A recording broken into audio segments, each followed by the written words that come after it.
Today we're going to talk about the Appello X, our line of user-recordable alarm horn sounders that give you the advantage of adding your own audio content that can be used with or without the standard alarm tones. The Appello X product range is available in different sizes and materials to suit any application, from the robust marine-grade aluminium enclosure of the D105AX to the light and sturdy MV121, A121 and A105N. Appello X delivers high-output CD quality sound which provides enhanced warning in safety-critical applications. Today, you're going to learn how to record personalized content and play it back, how to erase it, and how to reset the device. But first, let's have a look inside and explore the key features of Appello X electronics. Starting clockwise, we have the control switch with the action and reset buttons just below, then the alarm tone switch, common to all our devices, a series of LED indicators, the peak indicator, a microphone, and a 3.5mm line-in mini jack, two independent volume controls, one for the alarm tone and one for the user content, and the jumper set. Before we get started, let's make sure that if you have an AC-powered unit, this is connected to a separate DC power supply, just like we're doing in the demo today.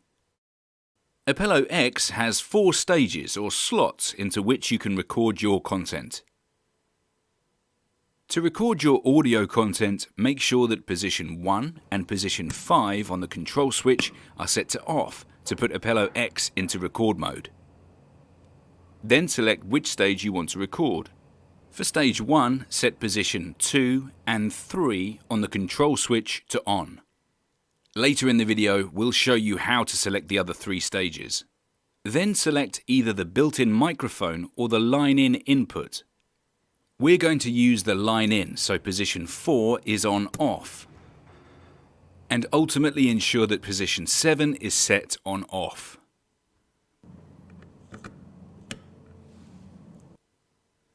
Depending upon the audio source, please ensure your device volume is set to an optimal level. The peak LED indicator should flash regularly while recording. If it stays on most of the time, it means that the volume is too high and your recording may be distorted. If you wish to use the onboard microphone, just make sure you maintain a 5cm gap between you and the microphone. When you are ready to record, press the Action button here and play your content from the external source. To stop recording, press the Action button again. To play back the content to ensure you're happy with it, just set position 1 on the control switch to on, which is the playback mode, and press the reset button. Appello X can store up to 4 personalized recordings, like a voice message for example, each for a maximum of 30 seconds. You can, however, record any audio content you like. Here is the Appello X playing back a piece of music that has been recorded onto the unit. To select and record stage 2 using the control switch, set position 2 to off and position 3 to on. For stage 3, set position 2 to on and position 3 to off. And for stage 4, set both position 2 and 3 on off. Remember, you can set up Appello X to play recorded content only without an accompanying alarm tone by setting position 6 to on, or play recorded content and alarm tone by setting position 6 to off. You can choose between 45 alarm tone frequencies using the alarm tone switch. Each setting assigns a tone to each of the 4 stages. In other words, you can have 4 different alarm tones followed by 4 personalized recordings to suit a number of situations. For example, the E2S Appello alarm horn employed to raise awareness of multiple trains on UK level crossings. Warning, more than one train may be approaching. Warning, more than one train may be approaching. Warning, another train is approaching. Warning, another train is approaching. Please note that the alarm tones on the 4 stages will be predetermined by the tone selected for the first stage.